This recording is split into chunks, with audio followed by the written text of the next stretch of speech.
Good morning students. बेटा कल जो हमने चैप्टर रीड किया था एनिमेशन इन स्लाइड्स पे, चैप्टर नंबर 6, वो हमने कुछ रीड कर लिया था। अब हम आगे रीड करेंगे। हमारा पेज नंबर 102 तक हो गया था, जिसमें हमने ये सीखा था कि कस्टम एनिमेशन क्या होता है ना। अब हम सीख रहे हैं आगे एडवांस्ड एनिमेशन इफेक्ट्स कि जो और एडवांस्ड एनिमेशन इफेक्ट्स होते हैं वो कौन कौन से होते हैं। ठीक है, सबसे पहले है click the effect option button. आप क्या करोगे, सबसे पहले इफेक्ट ऑप्शन बटन पे क्लिक करोगे। नेक्स्ट टू द प्रॉपर्टीज, आप फिर ये जो प्रॉपर्टीज दे रखी है ना, इस बटन पे जाओगे। यहाँ पे आपको लिस्ट दिखेगी और इफेक्ट्स दिखेंगे। Okay, what we see on the effect option, आप इफेक्ट ऑप्शन पे क्या देखते हो, एनिमेशन ऑब्जेक्ट्स होंगे आपके पास। जैसे ये देखो इफेक्ट टैब आपका आया, जिसमें अक्रॉस ऐसे कई इफेक्ट होंगे। ठीक है, वो आप इफेक्ट सिलेक्ट करोगे और उनको ओके कर दोगे। वही इफेक्ट आपका ऑब्जेक्ट के ऊपर लग जाएगा, जो सा ऑब्जेक्ट आपने सिलेक्ट कर रखा होगा।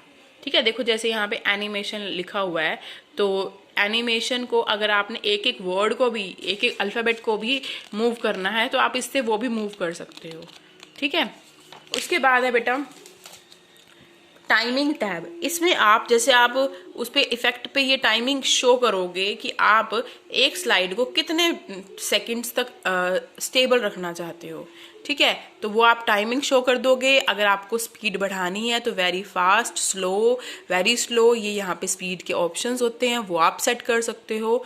ठीक है बेटा, उसके बाद आपके प्ले बटन और स्लाइड शो बटन में जो डिफरेंस होता है वो मैं आपको बताऊंगी।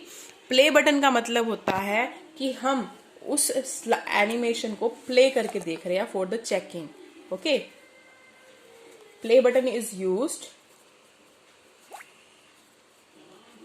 Play button is used to play your presentation. Okay, your presentation, where slideshow button, this button is used to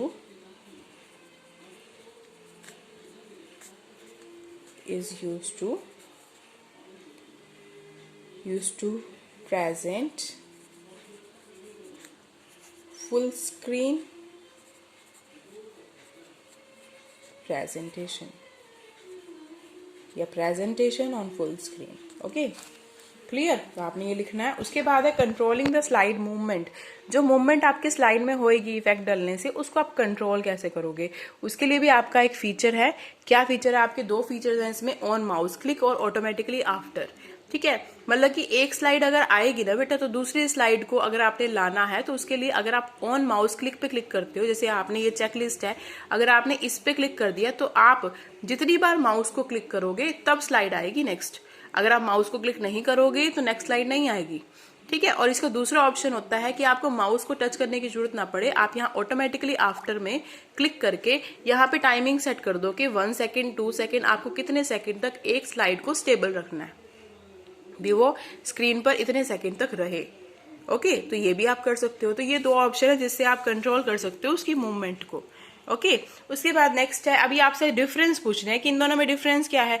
तो इसमें सिंपल है कि माउस क्लिक में क्या होगा, with this we can move slide, with this we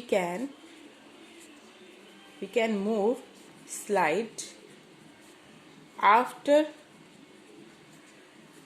clicking mouse button. Okay, और इसमें in this slide move automatically according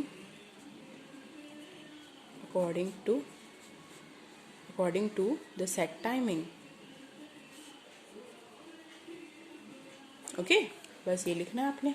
उसके बाद है आपका नेक्स्ट, ये अब छोटी सी एक्टिविटी है आपकी, जिसमें आप ओपन ऑफिस राइटर को, आपने जैसे पढ़ा है ओपन ऑफिस राइटर है ना, और अब आप ओपन ऑफिस इम्प्रेस कर रहे हो, तो आपको बताना है can we add animation effect in open office writer. क्या हम ओपन ऑफिस राइटर में एनिमेशन इफेक्ट ऐड कर सकते हैं? नहीं। तो इसका आंसर क्या आएगा? नो। अगर यस है तो आपको उसके स्टेप बताने। तो आंसर ही हमारा क्या है? नो, उसमें एनिमेशन इफेक्ट नहीं लगते। ठीक है, और इफ नो, अगर नो है तो भी बताना है आपको। तो आप यहाँ पे क्या लिख सकते हो कि ओपन ऑफिस राइटर जो है एक टेक्स्ट एडिटिंग सॉफ्टवेयर होता है उसमें हम एनिमेशन नहीं लगा सकते, उसमें सिर्फ टेक्स्ट की फॉर्मेटिंग होती है। ठीक है बेटा, तो यहाँ पे आपका चैप्टर खत्म हो रहा है बेटा। और ये जो टॉपिक्स दे रखे हैं, pollution, deforestation, effect on climate change, photosynthesis, इनके ऊपर आप प्रेजेंटेशन बना सकते हो। ठीक है, आपको बनाना चाहिए और उस पर इफेक्ट भी लगाने चाहिए। ठीक है बेटा, थैंक यू बेटा, गॉड ब्लेस यू बेटा।